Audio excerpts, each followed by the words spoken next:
The sharp crack of my palm against her perfectly sculpted cheek echoed through the marble lobby of the Meridian Hotel like a gunshot. The sound seemed to freeze time itself. Crystal chandeliers stopped swaying, the soft jazz from the lounge fell silent, and even the fountain's gentle trickling seemed to pause in shocked reverence. Elena Marchetti stumbled backward, her manicured hand flying to her reddening cheek, her emerald eyes wide with disbelief. The scent of her expensive French perfume, Chanel No. 5, the same one I used to wear, hung heavy in the air between us like a declaration of war. "You pathetic little mouse," she hissed, her accent thick with venom. "Do you really think this changes anything?" I stood perfectly still, my hand still tingling from the impact, watching as Marcus stepped between us. My husband, no, my former husband, I had to remind myself, looked at me with such cold disappointment that it felt like a physical blow to my chest. "Sarah, what the hell is wrong with you?" His voice was low, controlled, but I could hear the fury simmering beneath the surface. "You're making a scene." Making a scene. As if discovering your husband's affair through a private investigator's photos wasn't enough of a scene already. As if walking into their romantic dinner at the very restaurant where we'd had our first date wasn't theatrical enough. "I'm making a scene?" I laughed, the sound hollow and brittle. "Marcus, you've been sleeping with this woman for 8 months. 8 months while I was carrying your child. While I was bleeding through a miscarriage, you were too busy to even notice." Elena straightened her designer dress, a red silk number that probably cost more than most people's monthly salary, and smiled with practiced cruelty. "At least now you know why he chose me. I can give him what you never could, darling, a real woman's love." The words hit their mark with surgical precision. My hand twitched toward her again, but Marcus grabbed my wrist with fingers that had once caressed me with such tenderness. "Don't!" His gray eyes, the ones I'd fallen in love with 7 years ago, were now ice-cold granite. "Don't embarrass yourself further." Embarrass myself, as if I were the one who had broken our vows, shattered our home, destroyed the family we'd planned together. I pulled my wrist free and stepped back, my heels clicking against the marble floor. The lobby had become a theater, and I was the unwilling star of this tragedy. Guests whispered behind manicured hands, their eyes following my every movement with the hungry fascination of vultures circling carrion. "Fine," I whispered, my voice barely audible over the renewed murmur of the crowd. "If this is what you want, Marcus, if she is what you want, then you can have her." I turned on my heel and walked toward the exit, my spine straight and my head held high despite the tears threatening to spill down my cheeks. Behind me, I heard Elena's triumphant laughter, the sound like breaking glass. "Sarah!" Marcus's voice stopped me just as I reached the revolving door. When I turned, he was holding out an envelope, cream-colored paper with the law firm's letterhead clearly visible. "The divorce papers. Sign them, and this can all be over quickly." My fingers trembled as I took the envelope, the paper feeling heavier than it should. "What about our son?" "What son?" His words were a physical blow. You lost the baby, Sarah. There is no son." But there was. In another life, in another timeline, there had been a son. A beautiful boy with Marcus's gray eyes and my stubborn chin. A child who had called me mama and fallen asleep in my arms every night. A son who had been torn away from me when a drunk driver ran a red light on his way to kindergarten. In that first life, I had been the grieving mother, the broken wife who couldn't hold her family together after tragedy struck. Marcus had left me then too, seeking comfort in the arms of his secretary while I drowned in my sorrow. But this time, this second chance I'd somehow been given, I wouldn't let it end the same way. I clutched the envelope to my chest and walked out into the London night, the cool air hitting my flushed face like a blessing. The city stretched before me, 10 million lights twinkling like fallen stars, and somewhere in that vast expanse was my future. A future I would craft with my own hands, using every lesson learned from my previous life's mistakes. 5 years, that's how long it took. 5 years of careful planning, strategic maneuvering, and cold, calculated patience. 5 years of building an empire while they celebrated their shallow victory. The morning it all came together started like any other. I was in my penthouse office at Sterling Dynamics, The tech company I'd built from nothing using the insurance settlement from my parents' estate. Money I'd never touched in my first life but had leveraged ruthlessly in this one.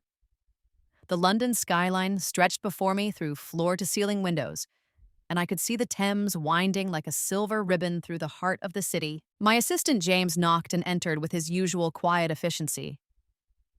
"Ms. Sterling, the Henderson account is confirmed for this afternoon, and your son's school just called. There's been an incident." My blood turned to ice. "What kind of incident?" "Nothing serious," James assured me quickly. "Apparently, little Oliver got into a disagreement with another child on the playground. The headmaster wants to speak with you." Oliver. My beautiful, brilliant 5-year-old son, who had no idea that his existence was the most precious gift I'd ever received.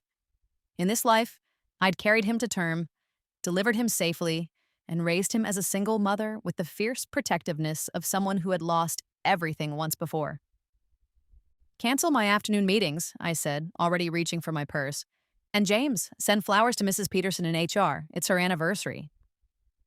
The drive to St. Catherine's Preparatory School took me through Kensington, past the neighborhood where Marcus and Elena had bought their sprawling Georgian townhouse with his family's old money. I'd driven past it exactly once in 5 years just to see where they'd chosen to build their perfect life. St. Catherine's was the kind of exclusive institution where London's elite sent their children to network before they could even spell privilege. The fees alone could fund a small startup, but Oliver deserved the best education money could buy. More importantly, it was where Marcus's business partner, Richard Hawthorne, sent his twin daughters. I found Oliver sitting outside the headmaster's office, his small legs swinging from the oversized chair. His gray eyes, so heartbreakingly familiar, lit up when he saw me. "Mummy!" He launched himself into my arms, and I held him tight, breathing in the scent of his strawberry shampoo and playground dust. "What happened, sweetheart?" His lower lip jutted out in a way that reminded me painfully of Marcus. "Sophia Hawthorne said her daddy is the richest man in London and that he could buy my daddy. I told her my daddy is dead and my mummy is the strongest person in the world, so she pushed me." My heart clenched. Oliver believed his father was dead because that had been easier than explaining the truth. That his father had walked away before ever knowing he existed. In my first life, the miscarriage had been real, devastating, final. But this time, this miraculous second time, I'd discovered I was still pregnant 2 weeks after Marcus left. By then, he was already engaged to Elena, already building a new life that had no room for the inconvenient truth of his son. "And what did you do when she pushed you?" Oliver's chin lifted with stubborn pride. "I pushed her back, and I told her that my mummy builds rockets that go to space, and her daddy just sells boring money stuff." I couldn't help but smile. My company's latest contract was indeed with the aerospace firm developing satellite technology. "Olive, we don't push people, even when they're mean to us. We use our words and our brains, remember? Like you do with the bad people who try to take our company? Out of the mouths of babes." Something like that. The headmaster, Mr. Pemberton, was a thin man with kind eyes who had always treated Oliver with genuine warmth. "Miss Sterling, I'm sorry to call you in over such a minor incident. The children have already made up and Sophia's nanny has collected her. But I wanted you to know that Oliver spoke very passionately about his family today." "Did he now?" "Yes, he told the entire class that his mother is the most powerful woman in England and that she could buy and sell anyone who crossed her." Mr. Pemberton's eyes twinkled with amusement. Quite the vocabulary for a 5-year-old. I glanced down at Oliver, who was trying to look innocent. "He's been listening to too many of my business calls." "Mummy talks to very important people," Oliver informed Mr. Pemberton solemnly. "Yesterday, she made a man cry just by saying numbers." That would have been the hostile takeover of Marchetti Industries' tech division. Elena's father's company had been hemorrhaging money for months, and I'd orchestrated their downfall with the same precision a surgeon uses to remove a tumor. As we left the school, Oliver's small hand tucked securely in mine, I felt the familiar weight of my phone buzzing. James's name appeared on the screen. "Miss Sterling, I have some interesting news. The Pembroke Charity Gala has had a last-minute cancellation. The headline speaker has pulled out due to illness, and they're desperate for a replacement. The event is tomorrow night." My pulse quickened. The Pembroke Gala was London's most exclusive charity event, the kind of gathering where old money met new power and billion-pound deals were negotiated over champagne and caviar. More importantly, it was the kind of event Marcus and Elena would never miss. Tell them I'll do it, I said, watching Oliver chase a pigeon across the sidewalk. And James, make sure the press knows. Full media coverage. That evening, after Oliver was asleep in his bed, surrounded by stuffed animals and space-themed books, I stood in my walk-in closet considering my options. The armor of a successful woman was crucial for battles like these, and tomorrow night would be war. I selected a midnight blue Valentino gown, custom-tailored to perfection. The color would complement my fair skin and dark hair, while the cut would remind everyone in that room that I was no longer the broken, abandoned wife they might remember. I was Sarah Sterling now, tech mogul and single mother, worth more than most of them combined. My jewelry collection had grown considerably over the past 5 years. I chose a simple but stunning diamond necklace, not the flashy kind that screamed new money, but the elegant type that whispered old power. The earrings were vintage Cartier, a gift to myself on the day my company went public. But it was the ring that mattered most. Not a wedding band. I'd stopped wearing that the day Marcus handed me those divorce papers. This was a signet ring, custom made with Oliver's birthstone set in platinum, a reminder of what I was fighting for and what I'd already won. The Pembroke Gala was held at the Natural History Museum, the Victorian architecture providing a stunning backdrop for London's elite. I arrived fashionably late, stepping out of my black Bentley onto the red carpet as camera flashes exploded around me. Ms. Sterling, over here. Sarah, can you comment on the rumors about your expansion into European markets? Ms. Sterling, is it true you're worth over £500 million now? I smiled and waved, giving them just enough to feed the gossip mill, but not enough to satisfy their hunger. My publicist, Rebecca, had trained me well in the art of controlled media manipulation. Inside the museum, the Great Hall had been transformed into a wonderland of crystal and candlelight. Ice sculptures depicted endangered species, their frozen forms catching the light from hundreds of chandeliers. The scent of white lilies and expensive perfume hung in the air, mixing with the subtle aroma of champagne and power. I accepted a glass of Dom Perignon from a passing waiter and surveyed the crowd. London's most influential figures were all here: politicians, celebrities, business titans, and old aristocracy. And there, near the dinosaur exhibit, stood the reason I'd come. Marcus looked older, distinguished in his black tuxedo, his dark hair now touched with silver at the temples. Elena clung to his arm like an expensive accessory, her red dress, always red I'd noticed, cut to display her considerable assets. She wore the Ashford family diamonds, the necklace that should have been passed down to Marcus's wife.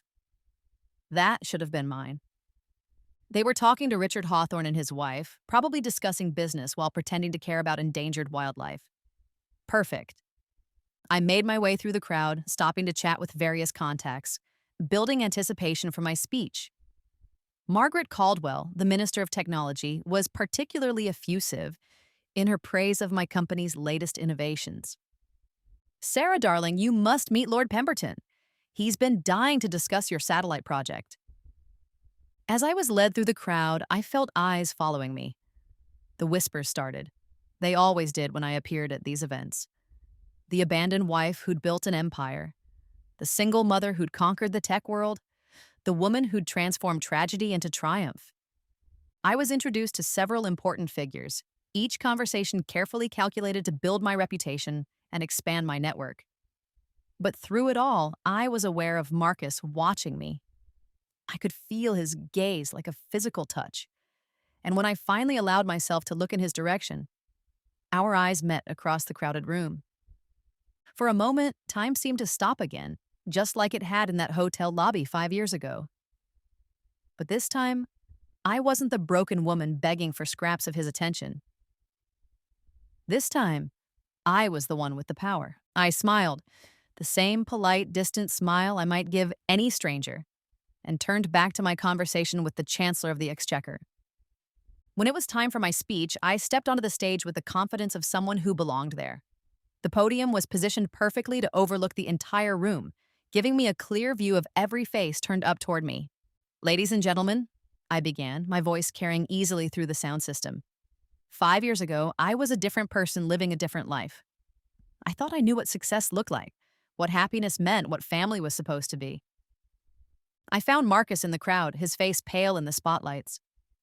Elena stood beside him, her expression carefully neutral, but I could see the tension in her shoulders. I thought security came from other people, from their approval, their love, their presence in my life. But life has a way of teaching us harsh lessons, doesn't it? Sometimes the people we trust most are the ones who show us we need to trust ourselves instead. A murmur ran through the crowd. This wasn't the typical charity speech they were expecting. "Tonight, we're here to support wildlife conservation, to protect species that are endangered, vulnerable, fighting for survival in a changing world. I understand that fight intimately." My eyes swept the room, taking in the captivated faces. When I started Sterling Dynamics, people told me I was crazy.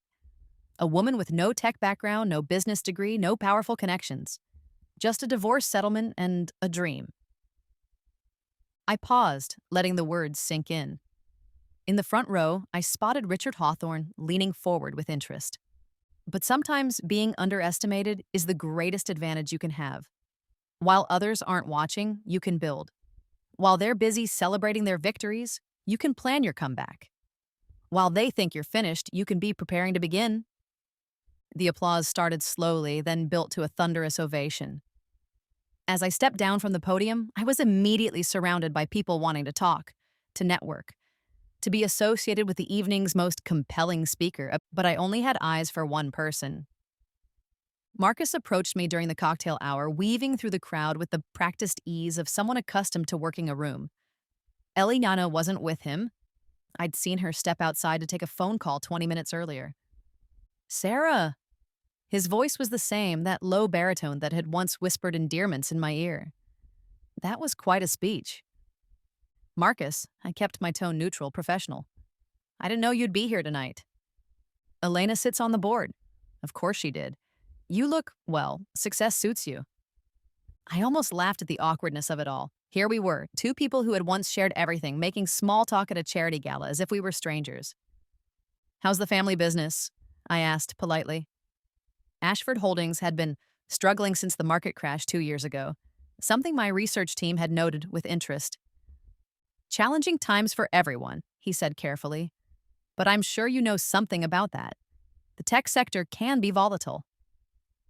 "It can be," I agreed, "but it rewards innovation and punishes complacency. Much like life, really." Before he could respond, a commotion near the entrance caught both our attention. A small figure in pajamas and rain boots was arguing with security, his voice carrying clearly across the marble floor. "I need to find my mummy! She's the lady who was talking on the stage!" My heart stopped. Oliver, my 5-year-old son, who should have been safely asleep in his bed at home, was somehow here at the gala, dripping wet from the London rain and looking absolutely furious with the security guards trying to contain him.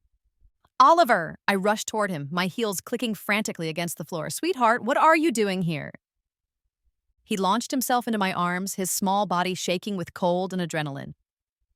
"Mummy, Mrs. Garcia had to go to the hospital because her grandson got hurt, and the new babysitter was mean and wouldn't let me call you, so I took a taxi." "You took a taxi?" My voice rose an octave. "Oliver James Sterling, you are 5 years old. How did you even—" "I listened when you called taxis before. I know our address and I know your credit card numbers because you practice them when you're working." He looked up at me with those devastating gray eyes. "I had to find you, Mummy. The babysitter said Daddy was dead, but then I heard her talking on the phone about how Daddy left us and I got confused." The entire gala had gone silent. Hundreds of London's most powerful people were watching this domestic drama unfold, their champagne glasses frozen halfway to their lips. But I only cared about one person's reaction. Marcus stood 3 feet away, his face white as marble, staring at Oliver with an expression I couldn't quite read. Recognition was dawning slowly like sunrise over the Thames. The gray eyes, the stubborn chin, the way Oliver's small hand gestured when he talked. exactly like Marcus did during board meetings. How old is he? Marcus's voice was barely a whisper. 5, I said quietly, still holding Oliver in my arms. He just turned 5 last month. The math was simple. Marcus wasn't stupid, just selfish. 5 years and 9 months ago, we'd been married. 5 years and 9 months ago, I'd been carrying his child while he planned his exit strategy with Elena. He's mine. It wasn't a question. Oliver chose that moment to look directly at Marcus, his small face scrunched up in concentration. Are you the man who made Mummy sad? Mrs. Garcia said there was a man who made Mummy cry a lot before I was born. The silence stretched like a taut wire ready to snap. Around us, the cream of London society watched the drama unfold, with the avid fascination of people who rarely witness genuine emotion in their carefully curated lives. Elena appeared at Marcus's side, having returned from her phone call. She took one look at Oliver, then at Marcus's stricken face, and her expression turned glacial. Well, she said, her accent sharp with barely controlled fury, this is interesting. Oliver studied her with the frank curiosity of childhood. Are you the lady who stole my daddy? Oliver, I said sharply, but the damage was done. The whispers started immediately, spreading through the crowd like wildfire. Elena's perfectly composed mask slipped for just a moment, revealing the cold calculation beneath. Marcus, we need to discuss this privately. There's nothing to discuss, I said, standing up with Oliver still in my arms. Oliver, say goodbye. We're going home. But Oliver, with the timing of a born dramatist, chose that moment to look directly at Marcus and say the words that would change everything. Bye-bye, Daddy. The effect was immediate and devastating. Marcus stumbled backward as if he'd been physically struck. Elena's champagne glass slipped from her fingers, shattering on the marble floor with a sound like breaking dreams. He doesn't know, I said quickly, quietly, for Marcus's ears alone. He thinks his father is dead. I never told him about you. But he just called me. He's 5, Marcus. He hears stories. He puts pieces together wrong. He doesn't understand what he's saying. But even as I said it, I knew it wasn't entirely true. Oliver was brilliant, intuitive in the way children often are. He'd seen something in Marcus, recognized something that his logical little mind was trying to process. Marcus reached out as if to touch Oliver's face, then stopped himself. Could I? No. My voice was steel wrapped in velvet. You made your choice 5 years ago. You don't get to change your mind now because you've seen him. I turned to leave, but Oliver twisted in my arms to look back at Marcus. Are you really my daddy? The one Mummy said went to heaven? The question hung in the air like a sword of Damocles. Every eye in the room was focused on us, waiting for the answer that would either destroy or redeem the man who had once been my husband. Marcus opened his mouth, but no sound came out. Elena gripped his arm with white-knuckled fingers, her nails probably leaving marks through his expensive tuxedo. Mummy? Oliver's voice was small, confused. Why is everyone looking at us? Because you're the most handsome boy in the room, I said, forcing lightness into my voice. And now we need to go home so you can explain to me how you managed to escape from a babysitter and commandeer a taxi.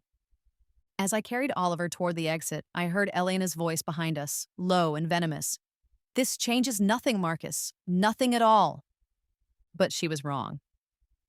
Everything had changed the moment Oliver called Marcus daddy in front of half of London's elite.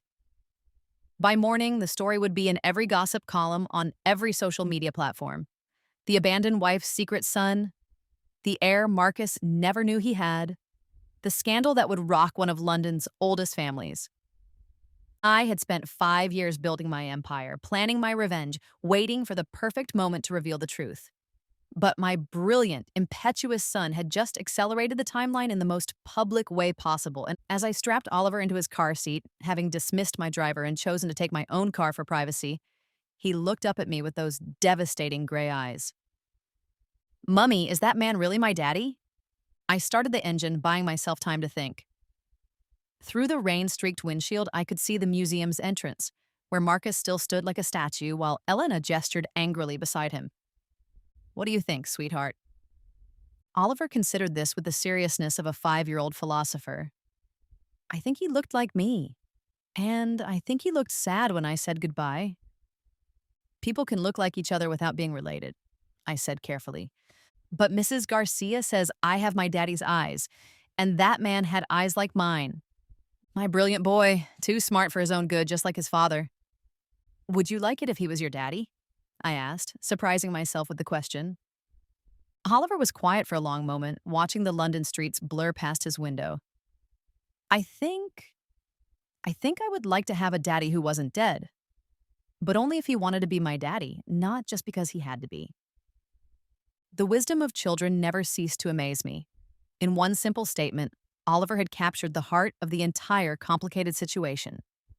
When we got home to our Kensington penthouse, I tucked Oliver into his bed and sat beside him in the dark, listening to his breathing even out as he fell asleep. The events of the evening played through my mind like a movie I couldn't turn off.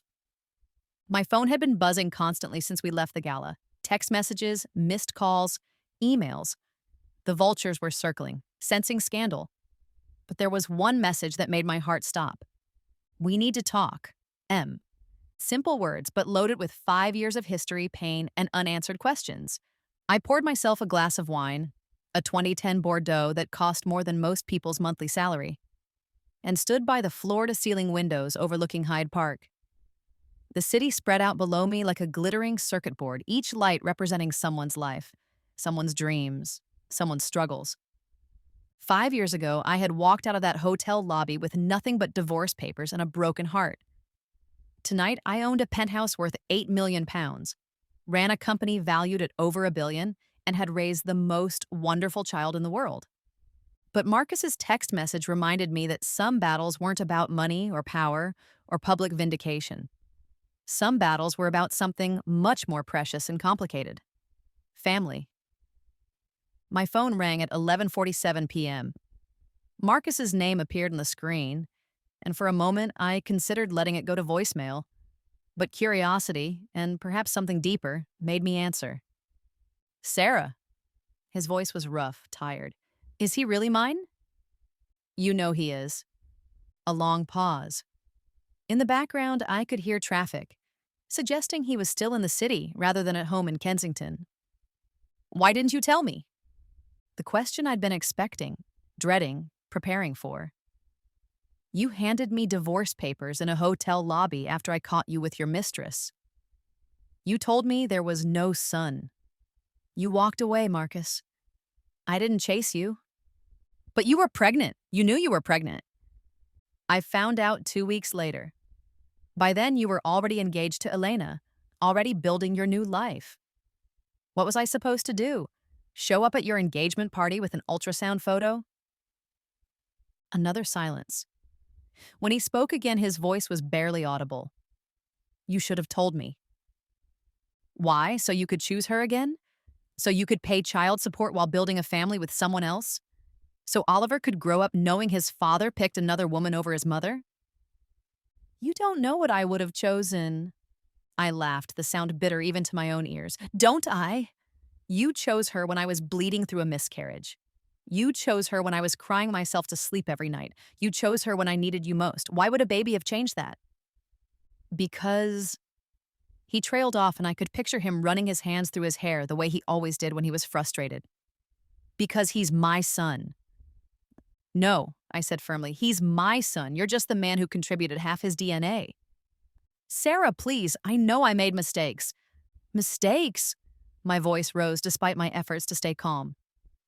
Marcus, you didn't make mistakes. You made choices. Every single day for months, you chose to lie to me, to sneak around behind my back, to build a relationship with another woman while your wife was falling apart. Those weren't mistakes. That was deliberate. I could hear him breathing on the other end of the line, could almost feel the weight of his guilt and confusion through the phone. What do you want from me? He asked finally. Nothing, I said, and meant it. I don't want anything from you, Marcus. I haven't for 5 years. But Oliver is happy. He's healthy, brilliant, loved, and secure. He doesn't need anything you could give him. He needs his father. He has everything he needs. A mother who would die for him, a stable home, the best education money can buy, and a future full of possibilities. What more could any child want? A complete family. The words hit harder than I expected. We had a chance at a complete family once. You threw it away for a woman who looks good in red dresses and tells you what you want to hear. Elena and I, it's complicated. I'm sure it is. Good night, Marcus. I hung up before he could respond, then immediately turned off my phone. Whatever storm was coming, I would face it tomorrow. Tonight, I needed to process what had happened and prepare for the battle I knew was inevitable. Because Marcus would want to see Oliver again. Elena would want to protect her position. The media would want their story. And through it all, I would have to navigate the treacherous waters of co-parenting with a man who had already proven he couldn't be trusted with my heart. But as I checked on Oliver one more time before going to bed, watching him sleep peacefully surrounded by his stuffed animals and books, I felt a familiar surge of fierce protectiveness. I had built an empire for this child, had transformed myself from a broken woman into a force of nature for his sake. Let Marcus and Elena and the entire world come.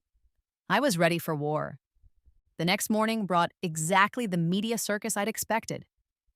By 7 a.m., there were photographers camped outside our building, and my publicist, Rebecca, was fielding calls from every major news outlet in England. The Daily Mail is offering 7 figures for an exclusive, she reported over our morning call. The Telegraph wants a sit-down interview, and Good Morning Britain is practically begging for a live appearance. Decline them all, I said, watching Oliver eat his breakfast while completely oblivious to the chaos swirling around him. No interviews, no comments, no statements. Sarah, this could be huge for the company. The publicity alone. Rebecca, I said no. Oliver's privacy is not for sale. After dropping Oliver at school through the back entrance to avoid the photographers, I went to my office to find James fielding calls with his usual unflappable efficiency. Ms. Sterling, Mr. Ashford has called 6 times since 8 a.m. He's requesting a meeting. Tell him I'm unavailable. He's also sent flowers and a teddy bear for Oliver, and what appears to be a very expensive child's watch. I felt a surge of irritation. Return everything and make it clear that gifts for my son are not welcome. But even as I said it, I knew this was just the beginning. Marcus had seen Oliver now, had acknowledged him publicly in front of half of London's elite. There would be no going back to the comfortable fiction that had sustained us for 5 years. The morning passed in a blur of meetings and damage control. My legal team was on standby, my PR firm was crafting carefully neutral statements, and my security team was assessing potential threats. By lunch, I felt like I was running a small country rather than a tech company. That's when Elena arrived. She swept into my office like an avenging angel, her red coat a slash of color against the neutral tones of my corporate sanctuary. James tried to stop her, but Elena had the kind of aristocratic confidence that could bulldoze through most obstacles. "We need to talk," she announced, settling into one of my guest chairs without invitation. I leaned back in my executive chair and studied her.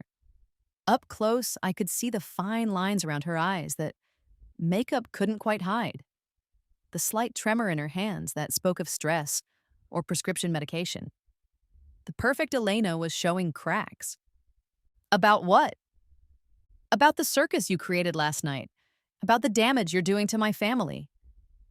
Your family? I couldn't keep the amusement out of my voice. Elena, last I checked, you and Marcus weren't married yet. Hard to call it a family when it's built on adultery and lies. Her green eyes flashed with fury. We've been together for 5 years. We have a life, a future, plans. And I had 7 years of marriage, a shared home, and a child on the way. None of that stopped you from destroying it.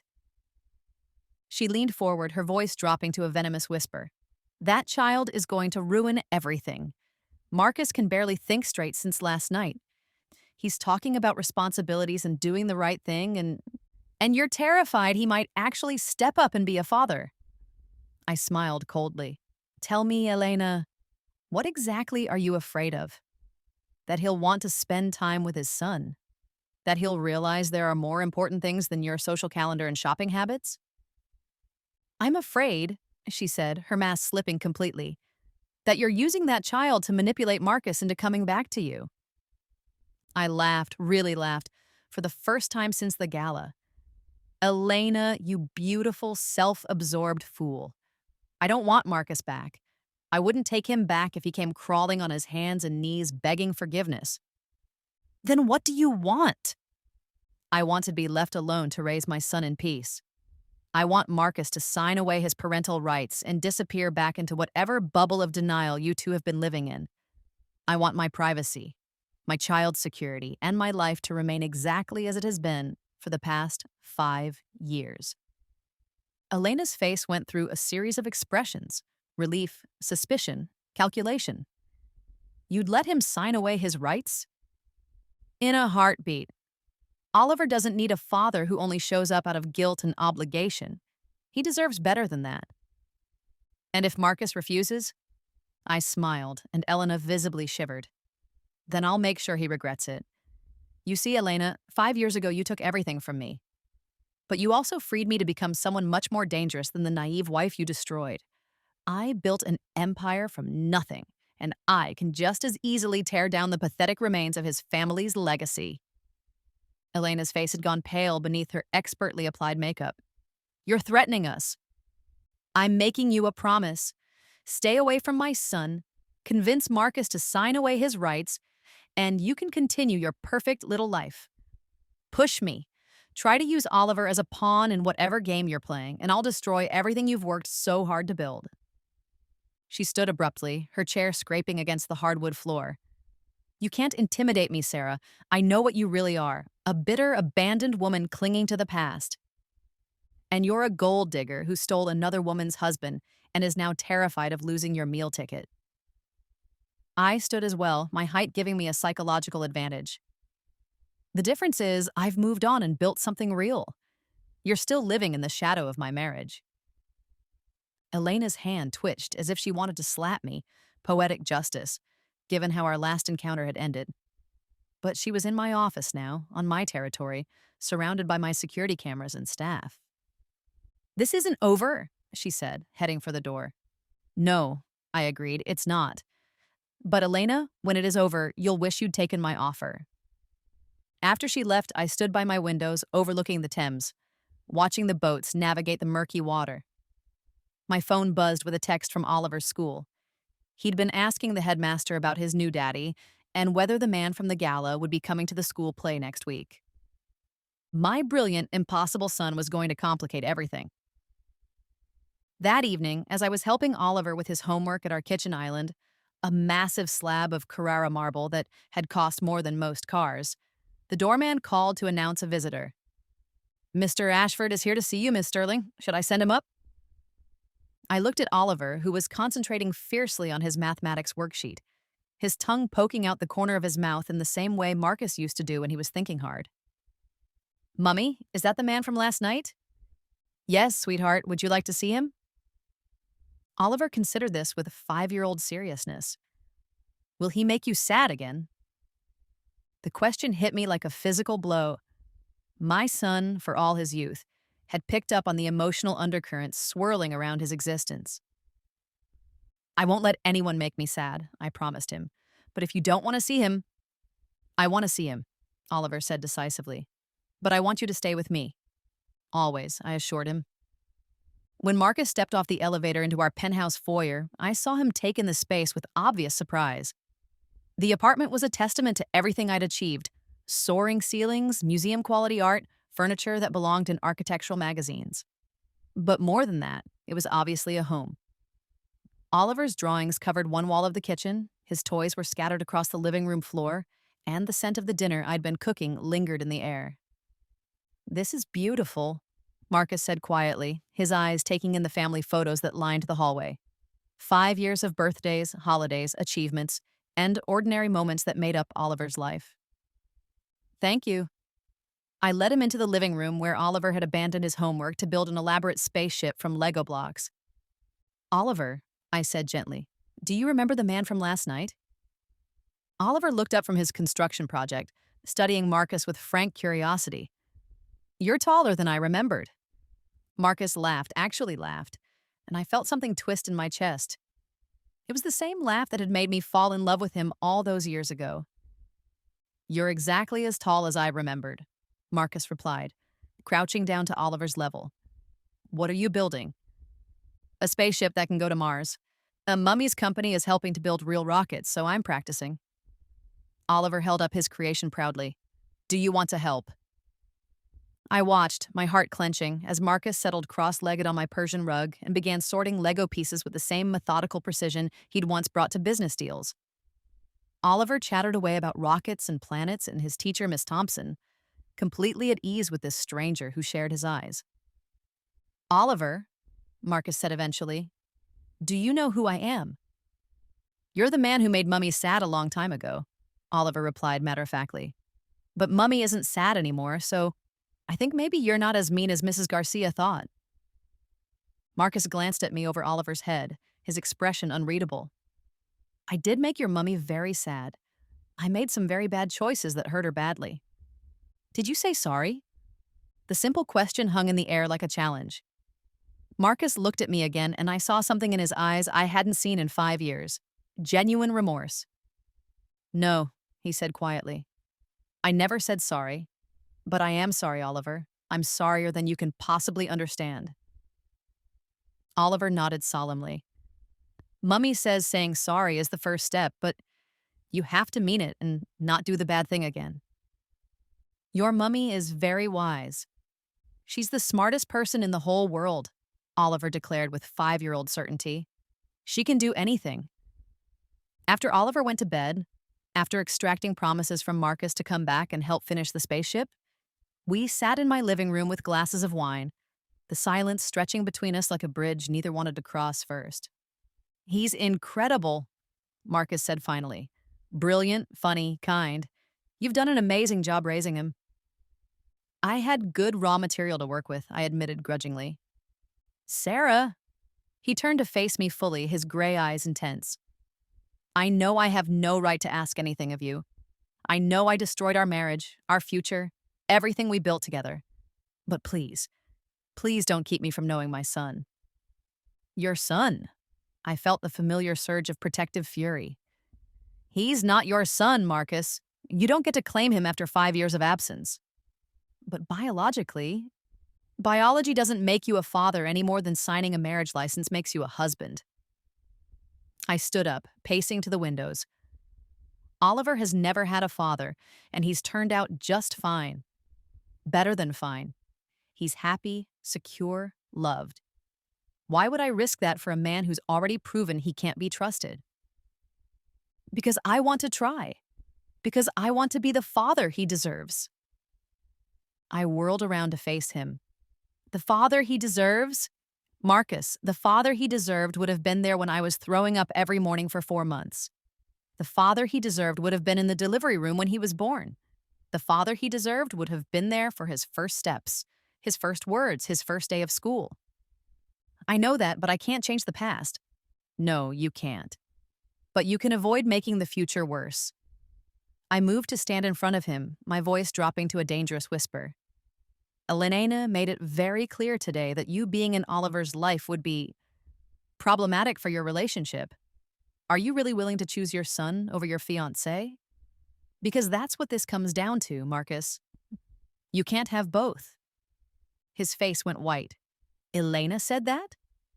She said that Oliver would ruin everything, that you couldn't think straight since last night, that I was using him to manipulate you.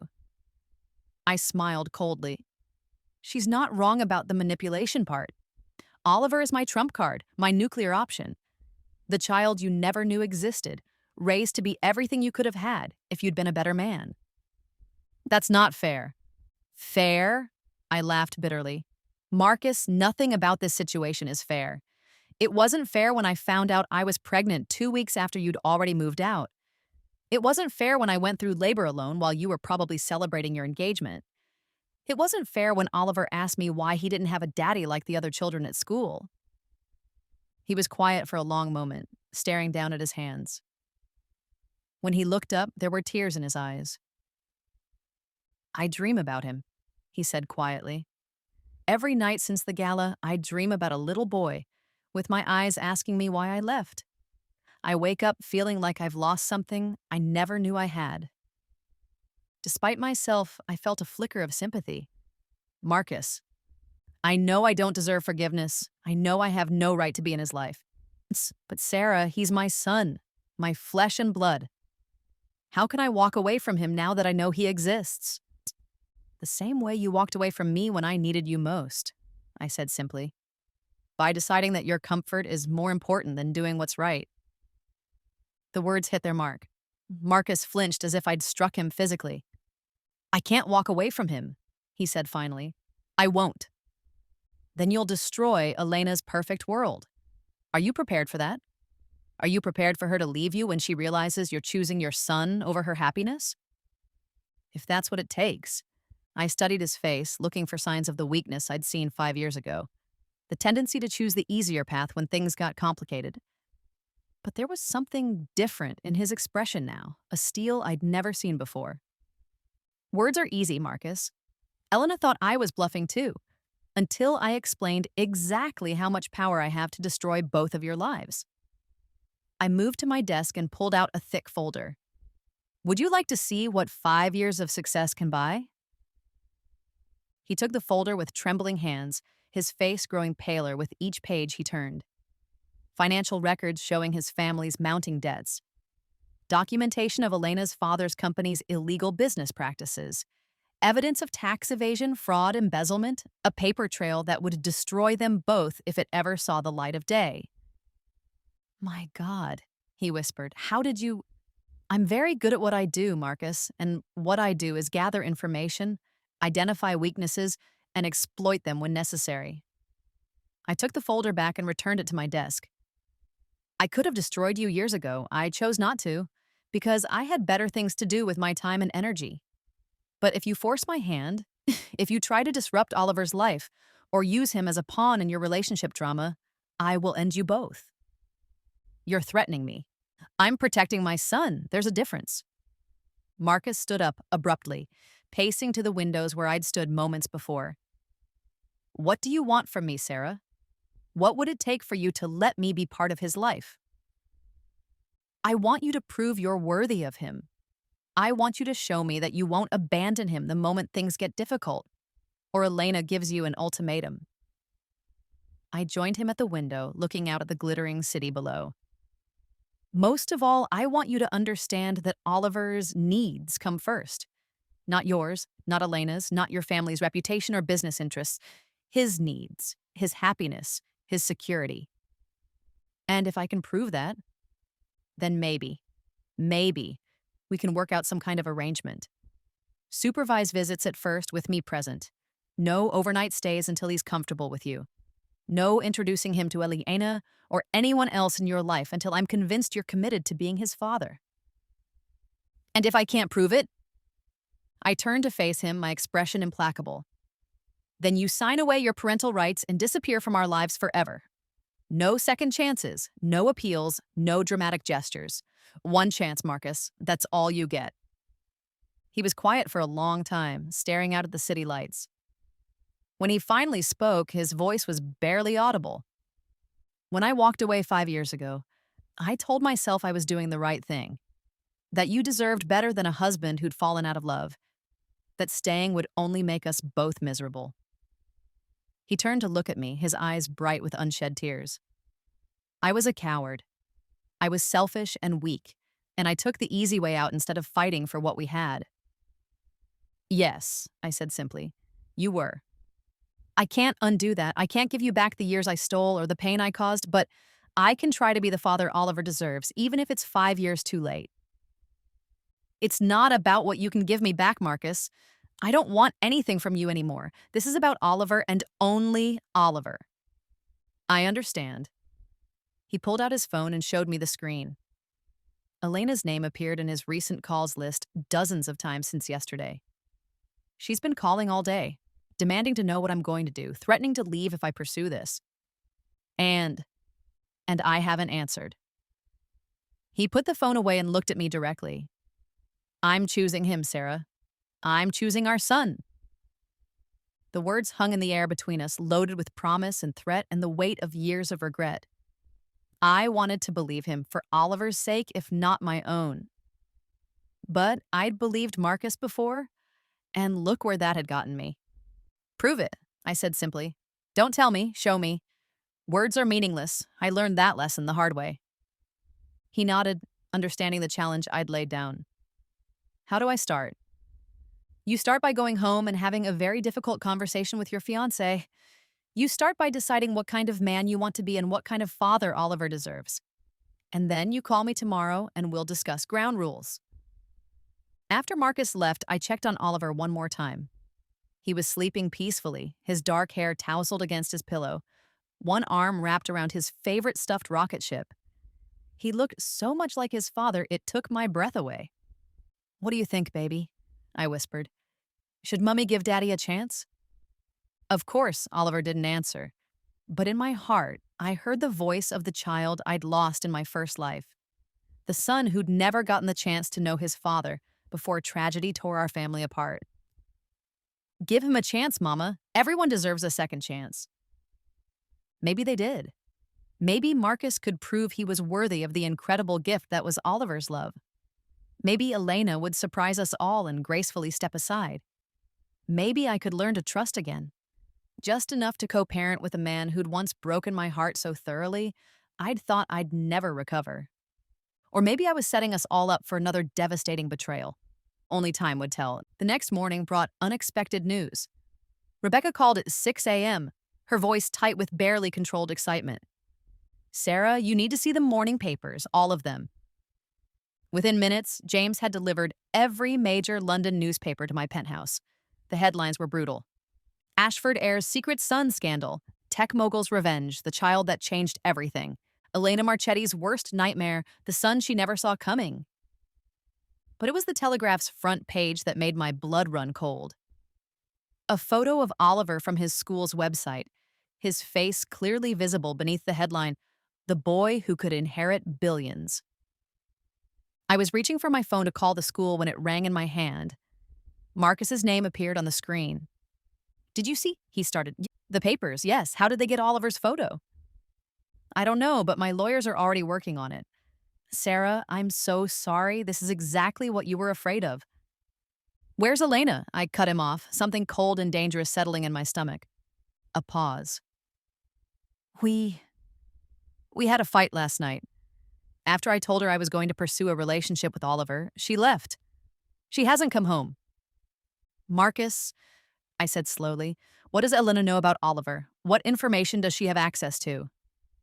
What do you mean? I mean, did you tell her his full name? His school? Any details that could help her? I stopped, the pieces clicking into place with horrible clarity. Elena had been in my office yesterday. She'd seen the photos on my desk, heard James mention Oliver's school when he'd called about the playground incident. She'd had hours to plan her counterattack. Marcus, I have to go. Don't talk to any reporters, don't make any statements, and whatever you do, don't let Elena back into your house until we figure out what she's done. I hung up and immediately called Oliver's school. The headmaster's voice was strained when he answered. Miss Sterling, thank goodness. We've had reporters calling all morning asking about Oliver. I've given strict instructions that no one is to speak to the press, but what? But someone leaked his class schedule and his photo.